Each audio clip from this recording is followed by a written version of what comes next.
Alright, so picture this: imagine a world where the raw violence of the boxing ring collides head-on with the polished perfection of idol culture, where sweat and blood share the same stage as glitter and smiles, and the result is something so surreal, so emotionally gripping, that fans don't even know how to process it. That's the world of boxing idol groups, a phenomenon that's rewriting the rules of both sports and entertainment, and at the very center of it all stands Naoya Inoue, the monster, the man who already terrified the boxing world with his fists, but who somehow became even scarier when he stepped into this crossover arena.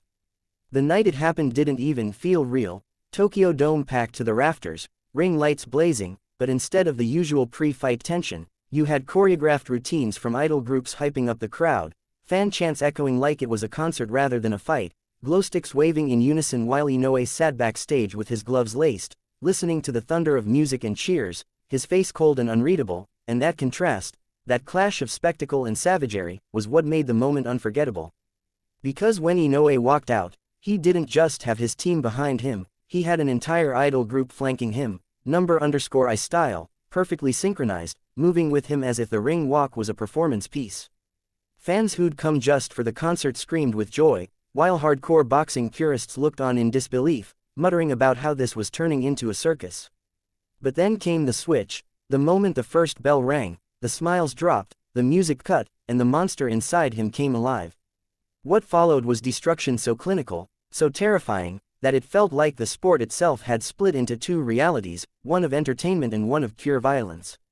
Every punch echoed like a bass drop, every knockdown had fans reacting as if the stage lights had just exploded, and on social media, the clips went viral instantly. TikTok edits blending slow-motion uppercuts with idol choreography, Instagram reels where fans were crying 1 second at the beauty of the performance and screaming the next at the brutality of the knockout.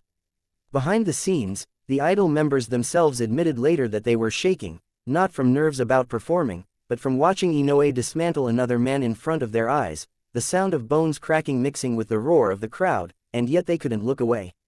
And the wildest part, the collaboration didn't just stop there. Management saw how the buzz skyrocketed, how Inoue's fight trended alongside idol hashtags, how mainstream audiences who'd never watched boxing before were suddenly buying pay-per-views because they wanted to see both the music and the violence.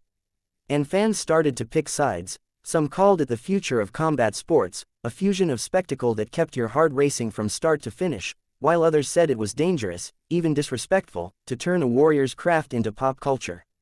But that debate only fueled the fire, and soon, whispers began about rival promotions setting up their own idol boxing hybrids, training fighters to not only throw punches but also to perform under the spotlight, making fight camps look like both boot camps and rehearsal studios.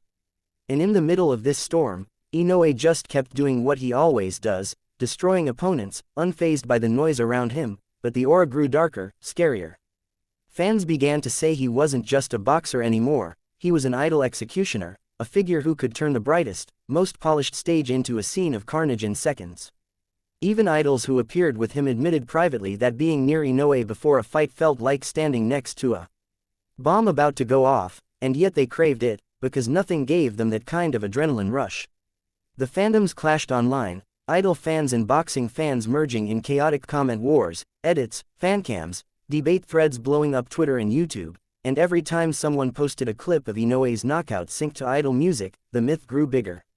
Nobody knew if this was just a phase, an experiment, or the start of something unstoppable, but one thing was clear: this wasn't just boxing anymore, it wasn't just idols, it was a collision of worlds that created something monstrous, something magnetic, and every fight felt less like a sporting event and more like a cultural earthquake that left everyone shaken and hungry for more.